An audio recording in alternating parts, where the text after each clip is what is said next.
दोस्तों, एक समय की बात है। देवी लक्ष्मी और भगवान विष्णु क्षीर सागर में शेषनाग की सैया पर विश्राम कर रहे होते हैं। तभी माँ देवी लक्ष्मी भगवान विष्णु से पूछने लगती हैं, हे प्रभु, स्त्री के शरीर का वह कौन सा ऐसा अंग है जिससे उसका सौभाग्य उससे जुड़ा हुआ रहता है? कृपया आप मुझे स्त्रियों के शरीर के अंगों के शुभ और अशुभ लक्षणों के विषय के रूप में विस्तार पूर्वक बताएं। तभी भगवान श्री हरि मुस्कुराते हुए कहते हैं, हे देवी, आज तुम्हें बहुत ही महत्वपूर्ण प्रश्न किया है। इस संसार में एक स्त्री का महत्व सबसे बढ़कर होता है। अलग अलग अवस्थाओं में स्त्री अपना कर्तव्य निभाती है। कन्या के रूप में वो पिता के घर में सौभाग्य लेकर आती है, वहीं दूसरी ओर एक पत्नी के रूप में अपने ससुराल में सौभाग्य लेकर आती है और एक माता के रूप में अपने संतान को सौभाग्य देती है। किंतु वह पत्नी के रूप में ही वह अपना सर्वश्रेष्ठ कर्तव्य निभाती है। एक स्त्री के शरीर के अंगों के उसके आचरण और सौभाग्य का पता चलता है।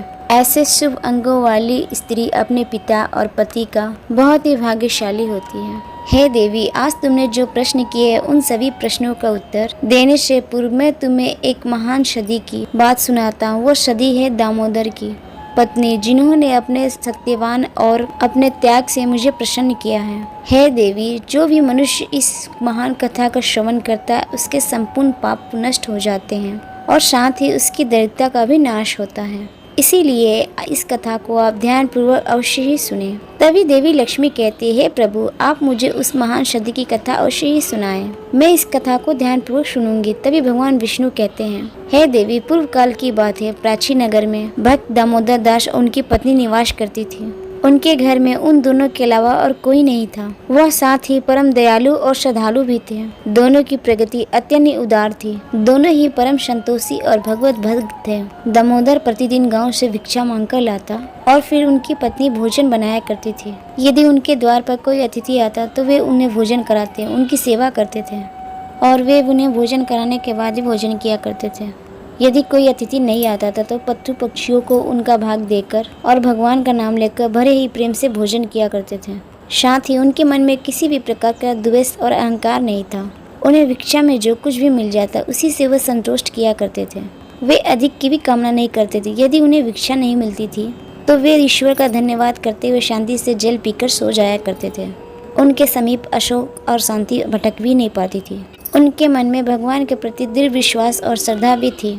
इसीलिए उन्होंने कभी भी अपनी गरीब परिस्थिति के लिए भगवान को नहीं कोसा। फिर एक दिन दामोदर दास भिक्षा मांगने के लिए घर घर भटकते हैं। उन्हें किसी ने भी भिक्षा नहीं दी। उन्हें उस दिन अन्न का एक दाना तक नहीं मिला, जिससे निराश होकर दामोदर दास अपनी पत्नी के पास गए और कहने लगे, हे प्रिय, आज तो भिक्षा में एक अन्न का दाना तक नहीं मिला है। लगता है आज के दिन भूखा ही सोना पड़ेगा। शायद प्रभु की यही लीला है।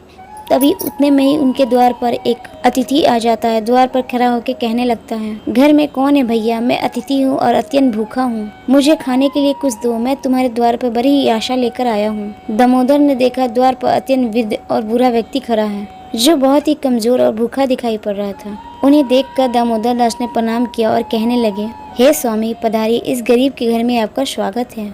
इस दास के लिए क्या आज्ञा है? तभी उस बूढ़े साधु ने कहा, हे वृत्रवर, मैंने सुना है तुम अतिथि का बड़े ही आदर के साथ सम्मान करते हो तथा उन्हें भोजन कराते हो। तुम्हारे द्वार से कोई भी अतिथि भूखा नहीं जाता है, इसीलिए मैं तुम्हारे द्वार पर आया हूँ। तुम भगवान विष्णु के परम भक्त हो, इसीलिए मुझे विश्वास है तुम मुझे खाने के लिए अवश्य कुछ न कुछ जरूर दोगे। इसीलिए मैं मुट्ठी भर अन्न पाने के लिए तुम्हारे द्वार पर आया हूँ। कृपया करके मेरी भूख मिटाओ। मैं भूख से अत्यंत व्याकुल हो रहा हूँ। कई दिनों से मैंने भोजन नहीं किया। मेरे अंदर अब चलने फिरने की भी शक्ति नहीं है। यदि मुझे अन्न नहीं मिला तो मैं तुम्हारे द्वार पर ही प्राण त्याग दूंगा। उस बुरे साधु के ऐसे वचन सुनकर दामोदर दास को अत्यंत ही दुख हुआ। फिर दामोदर दास ने उस बुरे साधु को सहारा देते हुए घर के अंदर बुलाया।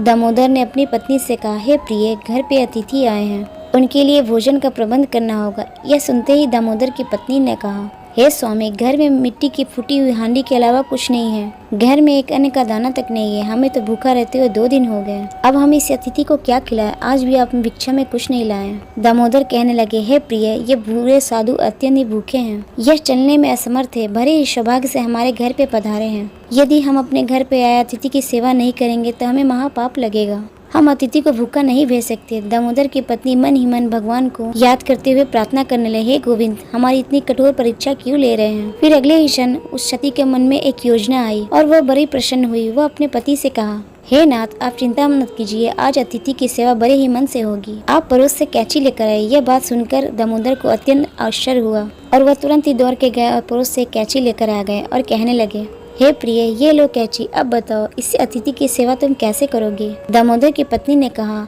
हे स्वामी, इस कैंची से मेरे केस काट दीजिए। यह बात सुनते ही दामोदर अचानक से चौंक गए और कहने लगे, हे प्रिय, स्त्री का केश ही सबसे बड़ा उसका गहना होता है। केश के बिना स्त्री का सौभाग्य और चरित्र भी नष्ट हो जाता है। स्त्री के लंबे केश ही इसकी सुंदरता का प्रतीक होते हैं। मैं यह पाप नहीं कर सकता। दामोदर की पत्नी ने जोर देते हुए कहा, हे स्वामी, आप चिंता मत कीजिए, शायद प्रभु की यही इच्छा है।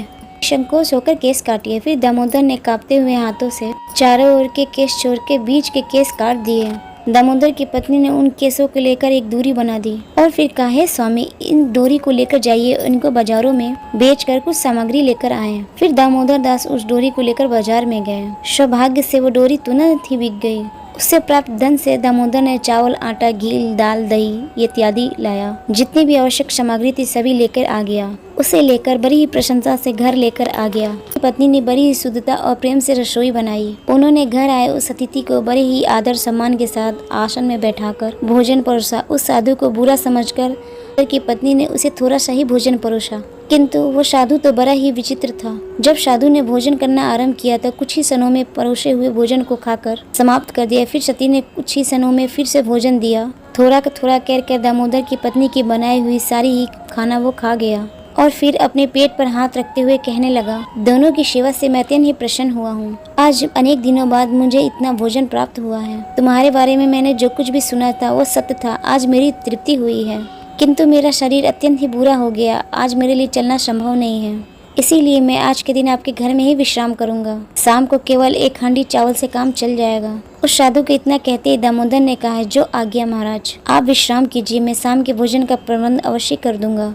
इतना कहकर दामोदर अपनी पत्नी के पास गए और कहने लगे, हे प्रिय, हमारे अतिथि में चलने की शक्ति नहीं है, इसीलिए वे आज हमारे घर पे ही विश्राम करेंगे। किंतु अब संध्या का भोजन का क्या होगा? संध्या के भोजन हम कहाँ से बनाएंगे? यह सुनते ही दामोदर की पत्नी ने कहा, हे स्वामी, अब चिंता की क्या बात है? मेरे केश अभी भी बाकी है। फिर से मेरे केश बेचकर उनसे कुछ लेके आए और फिर से कैंची चली और सती के केश टूटे और उससे रस्सी बनी और फिर से उस रस्सी को लेकर बाजार में गया। सौभाग्य से वो भी बिक गया और उसने उस धन से जितने भी जरूरतमंद सामग्री थी सब लेकर आया। दामोदर की पत्नी ने शाम का भोजन बनाया। उन्होंने अतिथि को आदर से भोजन कराया। अतिथि ने थोड़ा थोड़ा कहकर सारे चावल खा गया। फिर वो बुरा अतिथि कहने लगा, अरे भाई, आज बहुत थक गया हूँ, रात के लिए मैं यहीं सो जाता हूँ, सुबह उठकर चला जाऊंगा। यह सुनकर दामोदर ने कहा, ठीक है महाराज, आपकी जैसी इच्छा, आज हमारे घर पे ही विश्राम करें। वो बुरा अतिथि दामोदर के घर में ही विश्राम करने लगा। दामोदर की पत्नी दोनों ही उस बुरे अतिथि की सेवा करने लगी, उनके चरण दबाने लगे। चरण दबाते दबाते रात बीतने लगी। वे अतिथि भी सो गए। वह बड़े ही विलक्षण साधु थे। ऐसे तो वो तीनों लोगों के स्वामी थे, परंतु दामोदर के घर में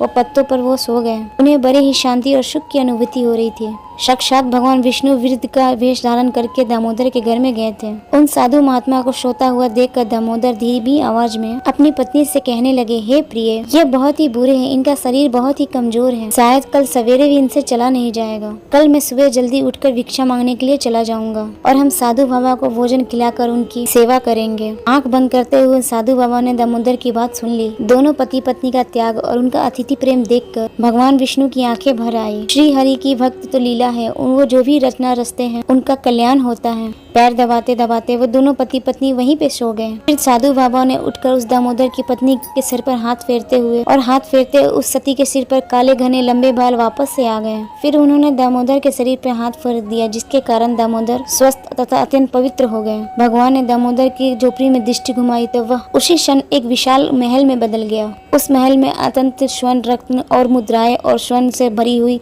सारी वस्तुएं थी। फिर भगवान बोले, हे सती, तुम्हारी भक्ति की सुनकर मैं और उस भावना को देख के अत्यंत ही मैं प्रसन्न हुआ हूँ। आज तुम दोनों अपनी साधना को पूर्ण करके वैकुंठ लोक जाओगे। मैं छाया की तरह सदैव ही तुम दोनों के साथ रहूंगा। इतना कहकर भगवान विष्णु उस स्थान से अंतर्ध्यान हो गए। कुछ देर पश्चात जब दामोदर की पत्नी की नींद खुली, वहाँ का नजारा देखकर वह आश्चर्यचकित हो गई। कल की सारी घटना उसको याद थी। अचानक से केस कैसे उगाए, ये दुर्लभ वस्त्र, रत्न और इत्यादि चीजें कहाँ से आ गई, इतना अद्भुत महल कहाँ से आ गया। तुरंत ही उसने अपने पति को उठाया। जब दामोदर ने यह सब चमत्कार देखा तो वह भी आश्चर्यचकित रह गया और उसे अपनी आंखों पर विश्वास नहीं हो रहा था। वे दोनों ही एक दूसरे की ओर देखकर सोच में पड़ गए। फिर दामोदर ने अपनी पत्नी से कहा, हे प्रिय, कल हमारे घर में आए हुए बूढ़े साधु कहाँ पे गए? फिर दोनों ने उस साधु महात्मा को चारों तरफ देखा, फिर वे उन्हें कहीं भी दिखाई नहीं दिए। दामोदर ने हर्ष से प्रफुल्लित होकर अपनी पत्नी से कहा, हे प्रिय, वे कोई साधारण अतिथि नहीं थे, वो साक्षात भगवान विष्णु थे। ये सारी चमत्कार उनका ही है और वे उन्होंने हमें प्रदान किया है, हम दोनों ही उन्हें समझ नहीं पाए। भगवान विष्णु कहने लगे, हे देवी, इस प्रकार दामोदर की पत्नी ने एक स्त्री के सबसे महत्वपूर्ण आभूषण का त्याग करके अपनी भक्ति की परीक्षा दी। एक स्त्री के लिए उसके केश सबसे महत्वपूर्ण आभूषण होते हैं। केश गंगा के समान पवित्र हैं। स्त्री के बाल लंबे होने से उसे सौभाग्य की प्राप्ति होती है। जिस स्त्री की हाथ की उंगलियां गोल, लंबी, पतली होती हैं, छेद रहित, कोमल तथा लाल रंग की हो, वह सुख और भोग पाने वाली होती है। जिसके नाखून लाल, कोमल, ऊंचे और चिकने हो, वह ऐश्वर्य प्राप्त करती है। जिस स्त्री की गर्दन पे 4 उंगली रेखाएं हो, वह स्त्री गहनों से सजी हुई रहती है। जिस स्त्री की भौरें ऊंची, कोमल, सूक्ष्म, आपस में मिली हुई तथा धनुष के समान रहती है, वह भी स्त्री सुख और सौभाग्य देने वाली होती है। भगवान विष्णु के अनुसार यदि किसी भी महिला का चेहरा गोल होता है, वह उसकी नाभि दाईं ओर झुकी हुई है, आगे जाकर वह भाग्यशाली होती है और साथ ही प्रसिद्धि प्राप्त करती है। तो दोस्तों, इस प्रकार से भगवान विष्णु ने देवी लक्ष्मी को स्त्री के लंबे बालों का महत्व बताया है। तो उम्मीद करती हूँ आपको यह जानकारी अच्छी लगी होगी। फिर मिलते हैं आपके चैनल रिताई भक्ति में नए वीडियो, नए विषय के साथ। अगर आप तक अपने रिताई भक्ति चैनल को सब्सक्राइब नहीं है तो सब्सक्राइब कर दे, ताकि ऐसे ज्ञानवर्धक वीडियो हम आप तक पहुंचाते रहें। आपका हर लाइक, हर कमेंट हमारे लिए महत्वपूर्ण है। जो भी भक्तगण मेरे इस वीडियो को लाइक करके चैनल को सब्सक्राइब करेंगे, माँ लक्ष्मी उनके ऊपर अपना कृपा दृष्टि बनाए रखेंगे। फिर मिलते हैं आपके अपने चैनल रिताई भक्ति में नए वीडियो, नए विषय के साथ। नमस्कार।